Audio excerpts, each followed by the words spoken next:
harap ako. Hey! Napataas ang tingin ko at ang nakangiting mukha ng asawa ko ang nabungaran ko. I cannot help myself but to stare at her. Parang biglang nag-slow motion ang paligid. Ganito naman palagi kapag nandyan siya. Pero kasabay ng mga pakiramdam ko. Na iyon ay ang pangingibabaw ng guilt at takot sa dibdib ko. I secretly sighed. Pinihit siya paupo sa kandungan ko nung nasa harap ko na siya. She gave me a peck at yumakap sa may leeg ko. I gripped her waist tightly na para bang ayaw ko na siyang makawala.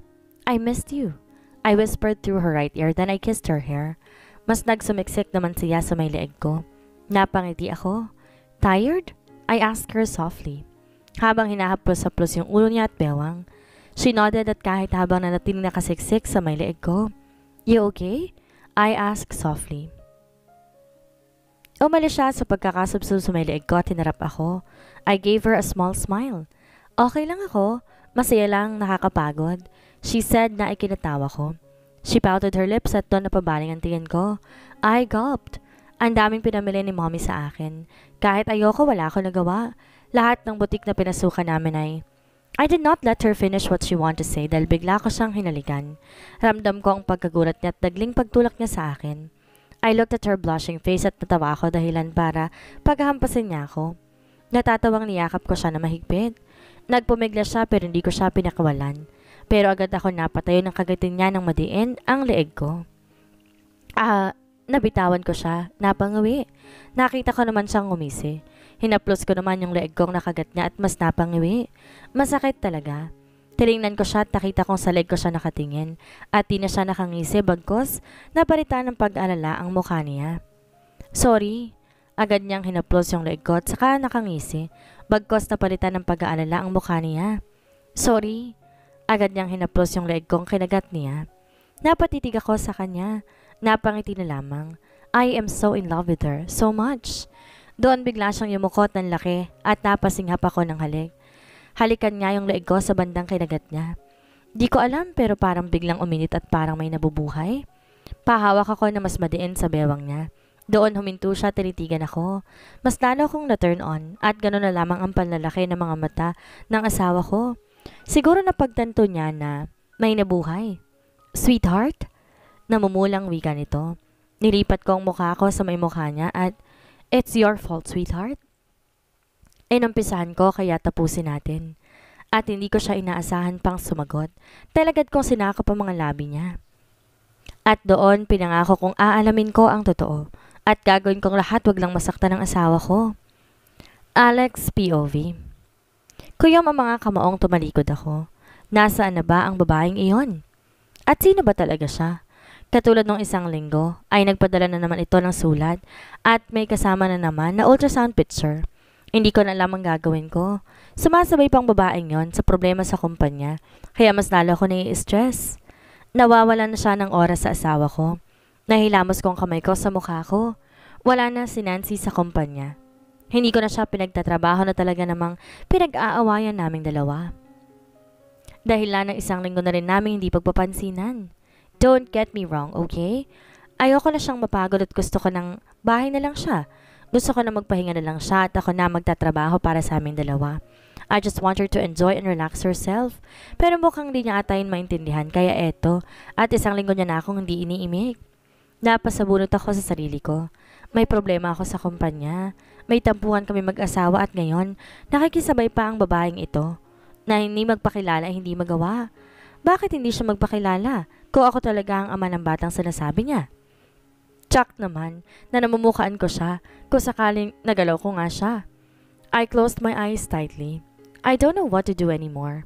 Hindi ko na alam kung anong uunahin ko. Nahahapo ako na upo sa swivel chair ko. That's when my phone vibrated. Tinitigan ko yun at parang nawalang bula ang inis ko na makita ang asawa kong nag-text. From sweetheart. Ako magluluto ng dinner mamaya. Umuwi ka ng maaga and let's talk. Parang nawala lahat ng bad trip ko sa araw ko. Nag-reply ako, to sweetheart. I'll be going home early then. We're going to eat dinner together. Wait for me. I love you. At gano'n na lamang ang tuwa ko nang mag-reply siyang muli. From sweetheart. Go back to work, Montenegro. Mag-uusap tayo mamaya. I love you too. I smiled. She is really my stress reliever. Babawi ako pero bago yon, hahanapin ko munang babaeng to na gustong sirain kami ng asawa ko. And once na natagpuan ko siya at napatunayan kung nagsisinungaling siya, mararanasan niya kung paano magalit ang isang Blake Alexander Montenegro. Dahil once masaktan at masirang relasyon namin ng asawa ko, wala akong sasantuhin at siguradong pagsisisihan niyang niloko at kinilaban niya ako. Wait for me, woman. Matatagpuan din kita. Maang akong napamura ng biglay nagsunod-sunod ang mga papeles na dumating na kailangan kong aralin at maipadala bukas sa mga investors. Damn! Malaking project sa mga yun at hindi basta-basta ang mga investors. Pero dagli, napatay na ko sa wall clock ng opisina ko. Another shit! It is already 5:30 p.m. At sinabi ko pa sa asawa kong maaga akong uuwi. Kinuha ko yung phone ko at nagdial. I need to talk to my wife at magpapaalam na hindi ako makakauwi ng maaga. Gustuhin ko may naglalaki ang project na pinaghirapan ng bawat team ko sa kumpanya ang maaaring mawala. At ayokong ako maging dahilan para mapunta sa mga wala ang pinagpuyatan at pinaghirapan nila. Pero dagli akong napamura na hindi ko makontak ng asawa ko. Busy tone lang ang sumasagot. Napahilamos ako sa mukha. Muli ako nagdial at ngayon, nagtelepono sa bahay ang tinatawagan ko. A few more things at may sumagot. Good afternoon po, Montenegro residents. Ano pong kailangan nila? Nabosesan ko si Manang Flor. Manang, si Alexander ho ito. Nandyan ho ba ang asawa ko? Magalang kong tanong. Ay sir, kayo ho pala. Si Ma'am Nancy po. Sandali at tatawagan ko lang. Ilang segundong lumipas. Hello? Malumanay ang boses na wika nito. Sweetheart, damn, I miss her so much. Sa 2 linggo ngayon ko lang muling maririnig ang malumanay na boses niya. Yes, napatawag ka. Pauwi ka na ba? Maagang tanong nito. Doon bigla ako na guilty. Damn paperworks. Hindi ako makakauwi at tiyak na abutin ako ng hating gabi para matapos lahat ng yon. Sweetheart, about that, I can't go home early tonight. Baka halos midnight na ako makauwi. Dumating kasi mga papeles galing sa mga investors na kailangan kong pag-aralan at pirmahan. Baka I need to submit those papers first thing in the morning, kaya kailangan ko yung gawin ngayon. I am sorry to disappoint you. I cannot keep my promise na sabay tayong makakakain ngayon. Sorry, sweetheart. Sorry. Mahabang paliwanag ko. Natahimik siya sa kabilang linya. Sweetheart, are you still there? Tanong ko. Damn. I know na nagtatampo na siya. I frustratedly sighed. Okay lang. Sige, tapusin mo na yung mga kailangan mong gawin. I will just see you soon. Bye. Then she hung up. Napapikit ako. She's mad, I know. Parang kanina okay lang kami tapos ngayon, I sighed. Binaba ko na yung phone. Bumalik na ako sa trabaho. Magsisimula na ako at kahit papaano ay makakauwi ako nang di aabuti ng hating gabi. Nancy's POV. I sighed. Binaba ko na yung telephone at napasandal sa sofa. Yes, nagtatampo ako, pero wala naman ako sa lugar para pitin siyang umuwi dahil lang gusto ko siyang makasabay kumain. Aaminin ko, I missed him. I missed my husband so much. Sa loob kasi ng halos 2 linggo naming hindi pagpapansinan, ay talaga namang miss na miss ko na siya. Pinag-awayan namin ang pagtatrabaho ko. Kasi ba naman, pati ba naman yun kailangan namin pagbawalan? Yun ang nga lang napaglilibangan ko tapos tinanggal pa niya. Anong gusto niya? Sa bahay lang ako, tumunganga? Dahil maski sa bahay, ayaw niya akong pakilusin. May gagawin akong gawaing bahay, hindi susulbot ng mga katulong at babawalan ako. Kapag nagpumilit naman ako, sasabihin nilang hindi po pwede dahil mapapagod ako at malalagot sila sa asawa ko. At ang ending, babalik na lang ako sa kwarto ko at magbumukmok. I sighed. Ayoko ng ganito. Sanay akong laging may ginagawa at ayoko na nakatanga. Pero kahit anong pilit ko kay Alex, wala akong magawa. Yun nga yung pinag-awayan namin last week na dahilan ng di ko pag-ibo sa kanya. At ngayon naman bala ko makipagbati, hindi naman siya makakauwi. I sighed more. What to do? Napapikit ako. Ma'am, nagluluto na po ba kayo? Napamulat ako sa tanong ni Manang Flor. Oho. Sandali lang ho at susunod na ho ako. Magalang kong wika at tumayo. Kung di siya makakauwi, then ako ang pupunta sa kanya. Napangiti ako sa naisip. Yes, ako na lang ang pupunta sa kanya para masabayan siyang kumain. Then, nakangiti akong bumalik sa kusina at inumpisa ng magluto. Alex POV. 7 p.m. I heaved a sigh. It is already 7 p.m. and I badly miss my wife. Nakakainis. Parang di nababawasan ang mga ginagawa ko. I comb my hair. Nakakainis. Sigurado ko nasa bahay ako. Nakatitig ako sa magandang mukha ng asawa ko at sabay na kaming kumakain. Napahilamos ako sa mukha. Damn paperworks, nakakayumot. Napasandal ako sa swivel chair at pumikit. I missed my wife. I missed her so much. Narinig ko ang pag-click ng pintuan pero hindi ako nagmulat ng mga mata. Go home. Huwag ka na mag-overtime. Ako nang bahala. Isa pa baka hinihintay ka na ng pamilya mo. Just go home. Wika ko sa sekretarya ko. Wala naman ang ibang tao sa company kundi ako at siya. Narinig ko ang muling pag-click ng pintuan. I sighed. Alone. Mag-isa ka na naman, Alex. Just like before. Pero gano'n na lamang ang gulat ko nang may umupo sa kandungan ko. Napabalikwas ako at napadilat. Akma akong sisinghala ng pangahas na bumungad sa akin ang magandang mukha ng asawa ko. Sweetheart. I whispered. She gave me a small smile. Mukha ka ng hapong-hapo. Kumain ka na ba? Sabay haplos niya sa pisngi ko. Doon kinuha kong kamay niyang nasa pisngi ko at hinalikan. I am so happy at nandito siya.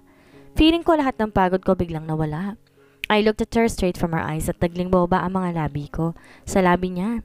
I kissed her passionately na para bang doon nakadepende ang buhay ko. Damn! I miss her so much. As I do miss her lips. Ilang minutong tinagal ng halik na iyon at naghiwalay ang mga labi namin. Nagtama ang mga mata namin. I held her nape. God, I missed you, sweetheart. So much.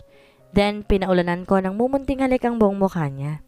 Natatawa naman siyang lumayo. Nakikiliti ako, sweetheart. Madami ka ng balbas. Bakit di ka nag-aahit? At marahan kong pinasadahan ng papatubong balbas sa mukha ko. Napangiti ako.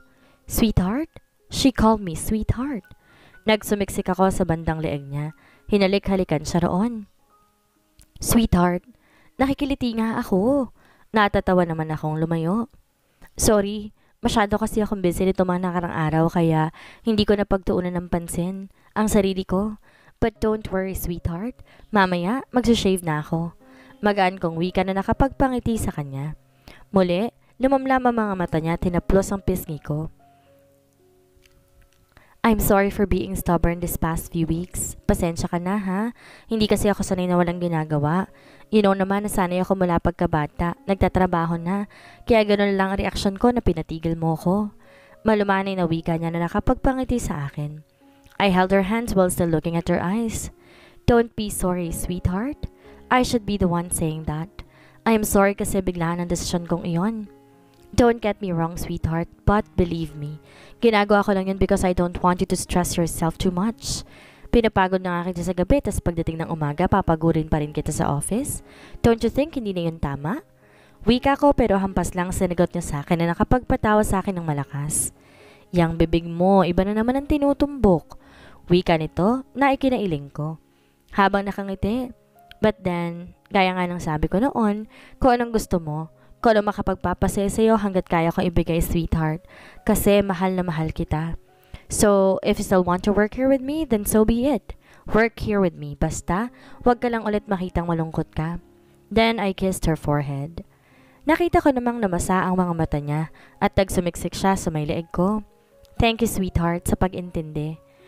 I know most of the time sakit lang ako ng ulo mo pero napagtsatsagaan mo pa rin ako. I know that I'm not even your ideal woman pero ako pa rin yung pinili mo. I am sorry for being the reason of your stress. Wika nito at maya-maya lang umalog ng balikat niya. Agad ko naman siyang hinapit at mas niyakap na mahigpit. Don't say that. It's fine. Besides, hindi mo kakumpletong araw ko na hindi ka nangungulit.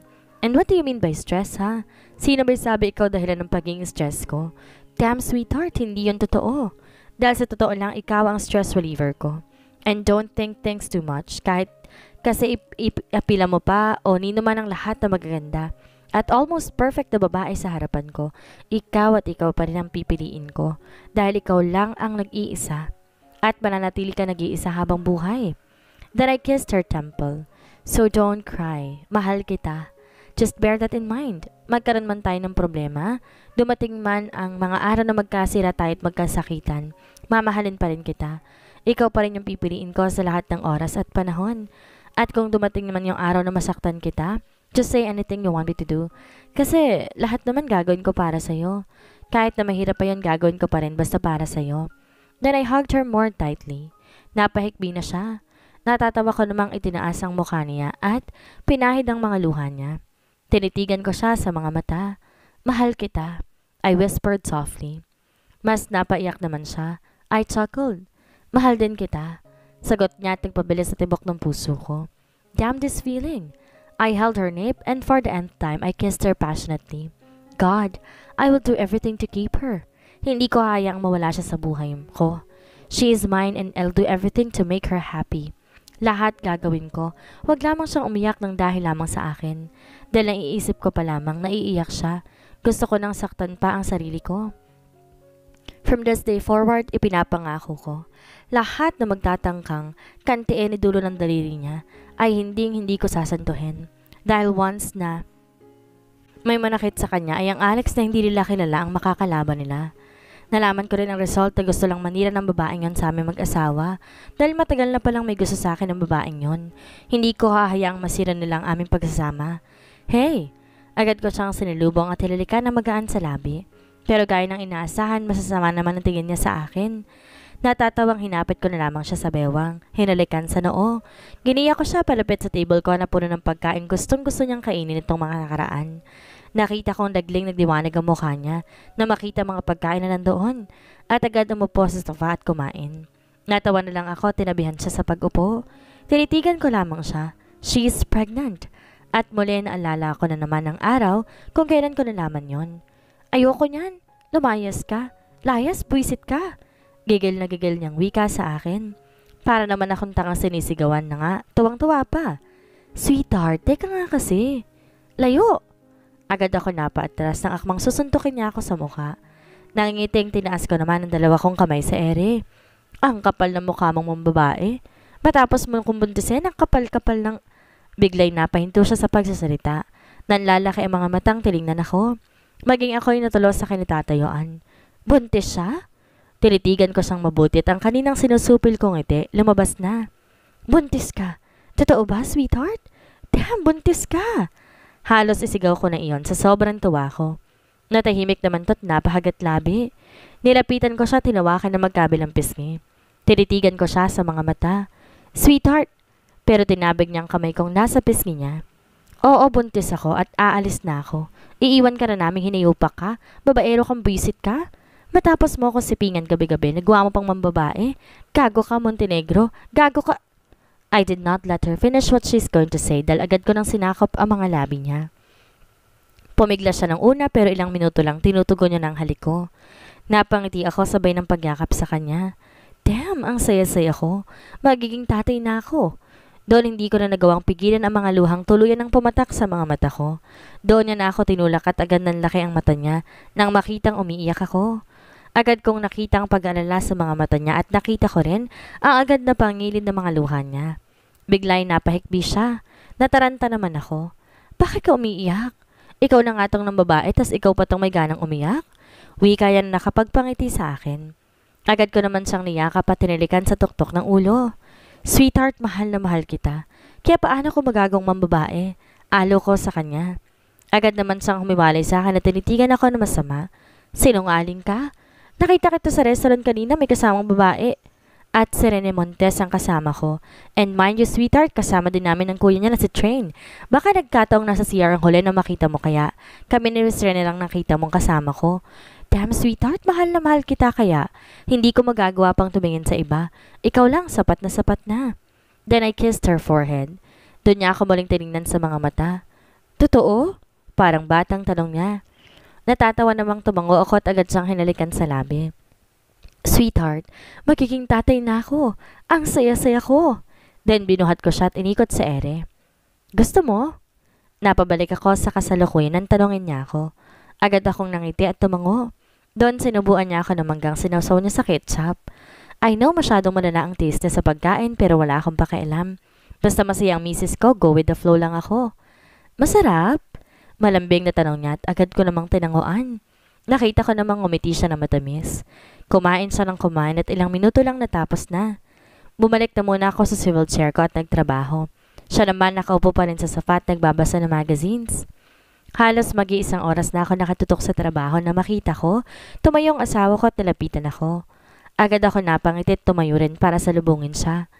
Agad ko siyang hinapit sa bewang, hinalikan sa tungki ng ilong. You want anything? I asked her. Inawakan ko rin ang tiyan niyang hindi pa naman malaki ang umbok. Para lang siyang busog. I'm sleepy, she said while pouting. Natawa naman ako. Ganon? Busog na bang misis at baby ko kaya inaantok na sila? Malambing na wika ko na tinanguan naman niya kaagad. Mas tapangiti ako at agad siyang binuhat. Naupo ako sa isa ko pang upuang nasa tabi ng swivel chair ko. Doon kinandong kong asawa ko at agad naman siyang nagsumiksik sa may leeg ko. Nakakandong siya paharap kaya malaya ko siyang nayayakap na mahigpit. Hinaplos-haplos kong buhok niya at panakanak ang hinahalikan. Ilang minuto lang ramdam kong tulog na siya. Doon mas niyakap ko pa siya na mahigpit. Mahal na mahal kong asawa ko. Walang nagbabago. Kung may pagbabago man masasabi kong sa bawat paglipas ng araw, oras, minuto at segundo, mas lalo ko pa siyang minamahal. Hindi ko akalaing magmamahal ako na higit pa sa pagmamahal ko sa sarili ko. Tok tok! Come in! Wika ko sa kamato. Ramdam ko gumalaw ang asawa ko kaya mas lalo ko pa siyang niyakap. Sir, may... Napahinto to sa nakitang ayos namin. Tinaas ako ng isa kong kamay, indikasyon na magpatuloy siya sa pagsalita. May meeting po kay mamayang 3 p.m. sa... Cancel it. Mag-half day lang ako ngayon. Pagputol ko, sasabihin nito. Okay po, sir. Sagot nito at lumabas na ng opisina. Doon naramdaman kong mas nagsumiksik ang asawa ko sa may bandang leeg ko. I love you, she murmured. Lumakas ang tibok ng puso ko sabay ng muling pagngiti. Muli ko siyang hinalikan sa tuktok ng ulo. Mas mahal kita, sweetheart.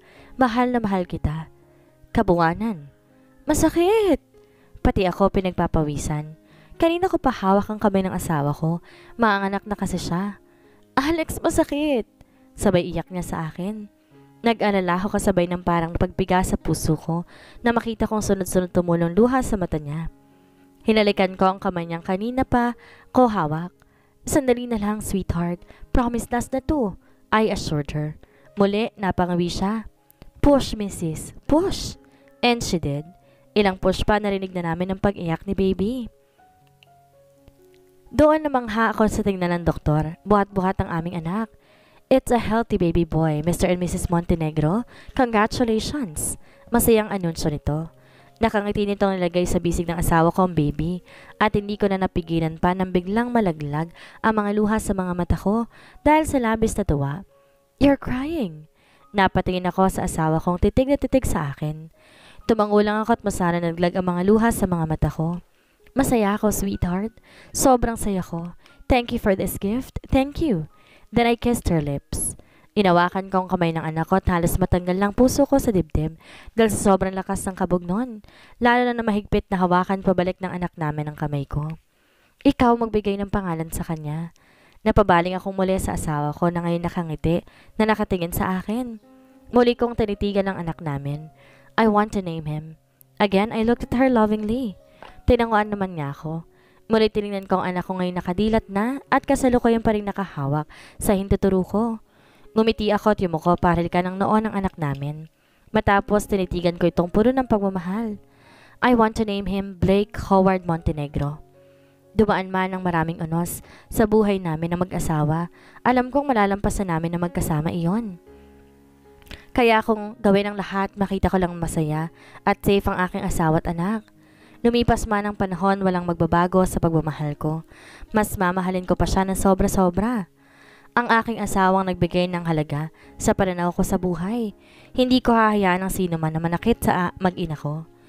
I am Blake Alexander Montenegro. Hangad ko, kalusugan ng aking pamilya, malaya sa anumang sakuna, may malulusog na pangangatawan at masayang pamumuhay. At dito na po nagtatapos ang kwentong The Fake Married to My Billionaire Boss. Hanggang sa muli po, thank you po sa mga nag-aantay ng update araw-araw. Sana po isupport niyo ulit ako sa bagong story. Maraming salamat po sa lahat ng walang sawang nakikinig. Mag-iingat po kayong lahat.